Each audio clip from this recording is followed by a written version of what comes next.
Desde o princípio, a segurança e o conforto estão ligados ao conceito de morar. Ao longo da existência humana, esse conceito foi se modificando de acordo com o contexto histórico. Durante a pré-história, por exemplo, os homens eram nômades e não tinham onde morar. Então, como alternativa, criavam cavernas e grutas para se proteger dos animais e das intempéries.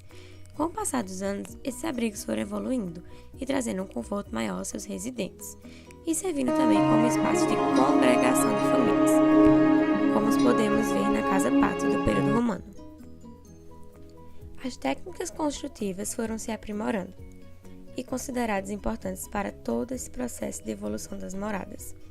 As casas do período colonial eram caracterizadas por serem de um pavimento e construídas em todo o limite do terreno. Passaram-se então as guerras mundiais. Os países estavam passando por uma recessão e crise econômica. Em função disso, os projetos estavam passando por uma fase a qual era necessária utilizar menos matéria-prima, resultando assim em casas com formas retilíneas e minimalistas. E é nesse contexto que se insere a Farnsworth House. Localizada nos Estados Unidos, na cidade de Plano, Illinois, a Farnsworth House é um dos edifícios mais icônicos e controversos do século XX. É um edifício considerado por muitos críticos a obra máxima de Mies, já por outros, um edifício frio, estéril e desconfortável. Foi projetada pelo arquiteto a pedido de Edith para uma residência de final de semana. O projeto foi concebido no ano de 1945, contudo, sua obra teve início apenas 4 anos depois, em 1949, sendo concluída apenas em 1951. Na época, Edith e Mies estavam juntos. Quando o casal se separou, Edith processou Mies pelo superfaturamento da obra e pela demora excessiva, afirmando ser um local sem privacidade e perigoso para se viver. Entretanto, Mies ganhou a causa. Apesar de todas as discussões que circundam a Farnsworth House, ela possui um conceito bem intrigado. Mies van der Rohe projetou a casa para ser integrante da natureza existente. A proposta é que a casa não se destaca em meio à natureza, e sim que haja uma conversação dela com seu entorno. Olhando para o projeto, podemos sentir a leveza da estrutura oferecida por seus pilares esbeltos e pela sutil implantação no terreno, elevando-a 1,60 m do chão, deixando apenas os pilares de aço tocando o chão, e permitindo assim que a paisagem circundante sobrepasse a residência pelos seus grandes painéis de vidro. A residência está localizada num lote afastado da zona urbana. A edificação foi implantada isoladamente, encontrando-se no centro de toda a área verde. É rodeado por uma imensa área de preservação e pela presença do rio Fox. Seu entorno é composto basicamente por edificações residenciais e fazendas dispostas de maneira isolada. A casa está implantada em um terreno plano. Todavia, devido aos suscetíveis riscos de inundação advindas do período de cheia do rio Fox, ela se encontra elevada sobre pilotis, a 1,60 m do nível zero. A altura vencida por meio de 2 patamares. O primeiro, embora Mies tenha antecipado esse problema, a elevação de 1,60 m não foi suficiente para impedir que a casa fosse afetada.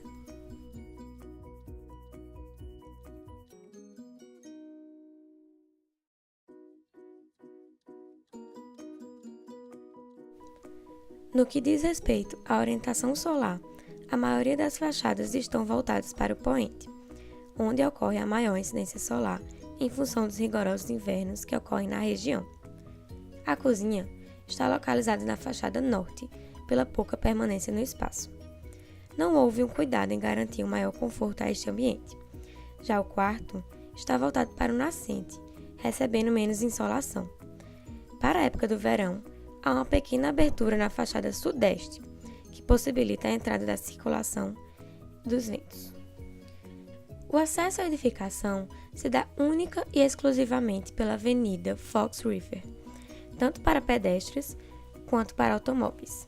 Após entrar no lote, ainda percorre-se uma longa via até se chegar à residência implantada no centro do lote.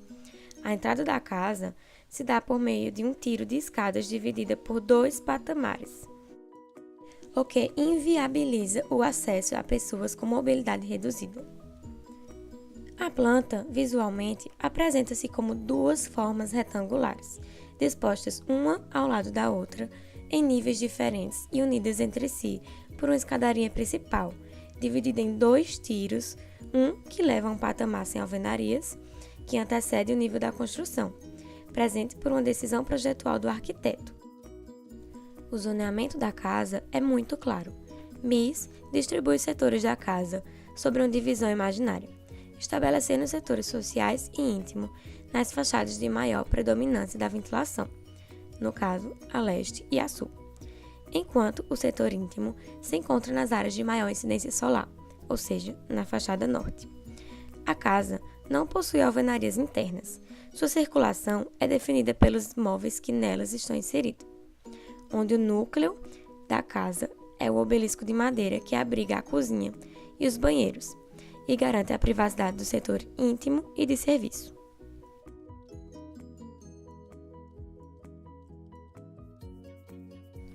A edificação possui 2 volumes bem definidos, em formato de prisma retangular, unidos entre si.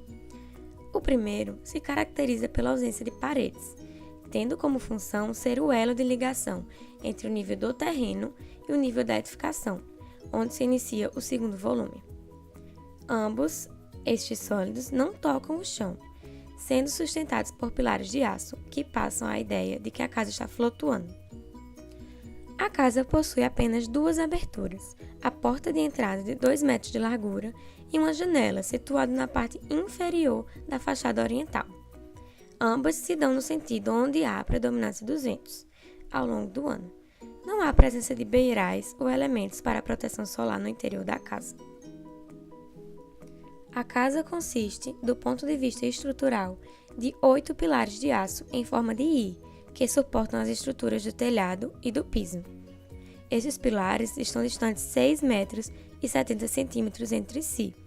São colocados grandes panos de vidro no vão entre um e outro, rodeando toda a casa e abrindo assim os ambientes à paisagem circundante. Como é possível observar, no projeto da casa adotou-se uma cobertura plana de aço, que possui a mesma espessura da laje do piso, 36 centímetros. No entanto, não há nenhuma razão estrutural para isso, visto que o piso tem maior peso próprio e recebe incidência de cargas mais elevadas que a cobertura. Os materiais predominantes utilizados são o aço, presente nos pilares, cobertas e patamares, e o vidro, nas alvenarias de vedação que circundam toda a edificação. Todo o piso da edificação é revestido com mármore Carrara bege. Além disso, há no centro da casa a presença de um painel de madeira, concebido para ter a função de comportar os 2 banheiros. E esta é a Farnsworth House.